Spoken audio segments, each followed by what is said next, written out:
Hi, I'm Jake Posey with the FSBO Academy, and I'm going to walk you through 5 steps to an offer generating open house.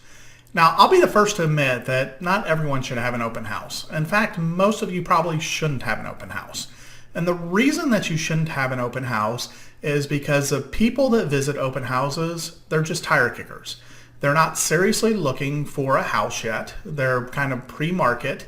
And unless your house has something wow that's going to make someone's jump up off their couch, stop watching their latest Netflix binge, and go get a real estate agent, go get a mortgage, and run to you with an offer, you probably should not do an open house. But we'll get to that in a little bit. Now, what I'm going to walk you through today is I want to walk you through 1, preparing your home for the open house, 2, advertising for your open house, 3, I'm going to walk you through the day of the open house, everything before the open house starts, during the open house, and whenever someone walks out your door. And then finally, I'm going to get to the safety. Safety tips are very important during open houses, and so I want to make sure that you're safe as a homeowner whenever you're holding your open house.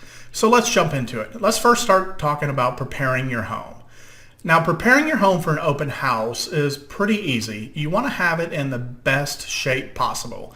This is show ready, so if you're going to show your house to a realtor or to a prospective buyer one day, then it's the exact same condition that you need to do. You're going to have to do probably a couple hours of deep cleaning, straightening up, removing a lot of the personal items in the house, clearing off the countertops, clearing off tables, making sure that your rooms have the proper attire in them. For example, you don't want a desk in your bedroom. You don't want a treadmill in your living room. You want to make sure that each of your spaces are very defined. And in fact, that's the basics of staging staging a home, is you want to make sure that you have each of your areas very well defined. A living room should be a living room. A kitchen should be a kitchen. A bedroom should be a bedroom. At the end of the day, whenever people come to your house, you want it looking in the best shape possible. Think of it as your mother-in-law coming over. You want to have it that clean. Now next, let's talk about advertising for your open house. Advertising for your open house is very simple. First of all, you want to make sure that you advertise correctly online. And there's really 2 ways to advertise online. The number one is Zillow. Zillow allows you to advertise an open house, and then anybody who has saved your house or are looking for houses in your area, they're going to be notified by email that you have an open house coming up. Secondly, you want to go ahead and advertise on Craigslist. Don't get me wrong, I wouldn't advertise on Craigslist for a lot of things, but an open house, whenever you advertise on Craigslist, can drive some traffic for you. So go ahead and advertise it on Craigslist as well. The second part of advertising your open house is to advertise with signs. Now there's a couple things you want to do, and I recommend putting the signs out pretty much the night before or maybe the morning of. You want to advertise at all the major cross streets around your home. So if you have a neighborhood where there's only one entrance, you definitely want to have a sign at the front of the neighborhood, and then you want to have signs pointing back to your house at every single turn. Now my rule of thumb is if someone has to drive more than 1/8 of a mile, go ahead and put another sign there. That way they get constant reaffirmation that they are going in the right direction, that they're heading to the right open house. And then you can expand your web out as far as you want. For example, my neighborhood has one main entrance, and then it has 2 cross streets, one that you go left, one that you go right. And so I would go down those streets and put signs for the open houses as well. Feel free to use balloons and things like that to draw attention to your signs. And then you have the sign that's in front of your house. Now the sign that's in front of your house, you don't want to put out until about 15 minutes before your open house starts. Why do you want to wait till this late to put out your open house sign? If you put it out earlier, you're going to have people stopping by earlier. Now let's go to the day of the open house. So on the day of the open house, you're going to wake up that morning. If you don't have the signs out, go ahead and put those out. And then the next thing that you want to do is make sure that you don't cook anything that smells for breakfast. I don't care how good it smells or how bad it smells, don't do it, because you don't want smells lingering during your open house. So no bacon, don't use the stove at all. If you got a toaster that burns toast, don't use the toaster. Get out the bowls of cereal or go to McDonald's or something and grab some breakfast. Now, once your have come over that hurdle. If you have kids or dogs, you're going to need to go through and straighten things up. You want to get the kids and dogs out of the house for an open house. They're not going to add any value to the place, so just get them out of there, get them over to a friend's house, and let them spend the afternoon. Now, as far as your timing of an open house, I recommend typically going either from 1 p.m. to 3 p.m. or 1 p.m. to 4 p.m. If you have to choose one of the days of the weekend, go ahead and choose a Saturday, because that's when most people are going to be looking. You don't want to choose earlier in the day on Saturday because people are doing other things, or catching up on chores, or taking their kids around to different practices. So do it the Saturday afternoon. And then if you can, go ahead and do it Sunday afternoon as well. And keep to the times of 1 to 3 or 1 to 4. That way you're not interfering with people's lunchtime. Now, once someone comes up to the house, so let's talk about the day whenever someone walks up to your house. So they're going to pull up to your house. You're going to have some people that they just kind of pull up, slow down, and drive on. They saw something that they didn't like, and there's nothing you can do to get them to come back. I mean, they made a quick glance. It's not what they wanted. They saw something immediately. Just let them go by. Don't worry about them. You don't want to waste your time with them anyway. But someone's going to pull up to your driveway, pull up to your curb, and they're going to walk up to your house. Let them go ahead and ring the doorbell and knock. Once you greet them, welcome them into your home, go ahead and ask them a few questions. Hi, how are you doing? How did you find us? You know, you're wanting to kind of start to warm them up and get them in conversation mode. How long have you been looking for a house? So questions like that will get them talking, get them opening up. Do you have kids? Do you work nearby? Do you work from home? All this information can be used while you're showing them around a house. For example, if they have kids or if they're expecting a baby, you can point out a room, hey, this would be great for a nursery, or this would be great for an office. So go ahead and ask as many questions as you can. Make sure it's conversational.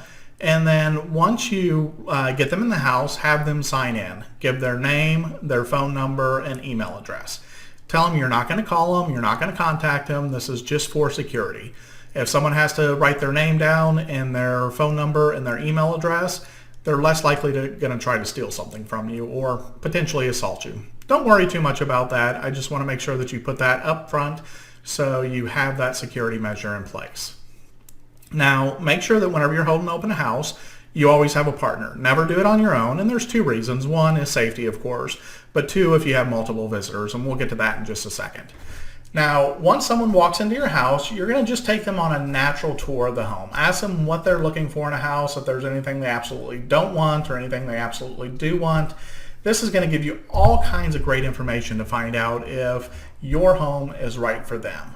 You're going to walk them into each of the rooms, and whenever you do, let them lead the way. Tell them, go left, go right, go down this hallway, but let them go into each room first so they get an unobstructed view of the room. Once they get in each room, offer a couple bits of commentary. This is the size of the room. You can fit up to a queen size bed in this room, or this would be a great workout room. Offer a bit of commentary for each room. Make sure that you show them each of the rooms.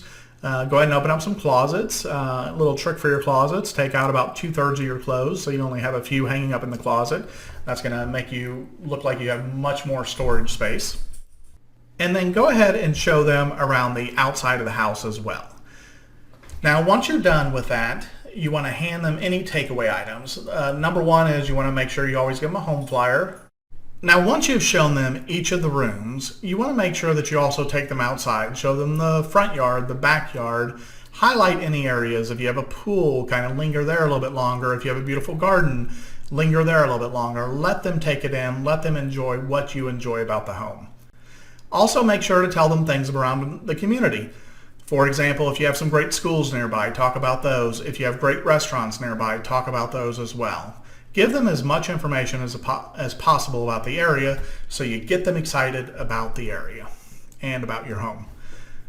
Now, next, you want to make sure that when they're walking away, you go ahead and give them some information. At the bare minimum, give them a flyer.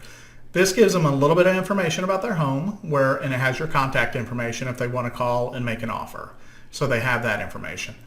Secondly, give them a survey. The survey is going to ask them basically what they thought about the home, what they liked about it, what they thought about the price, are they seriously interested, and then once have them fill out the survey, go ahead and give them a pin as well, have them fill out the survey in their car and put it in your mailbox.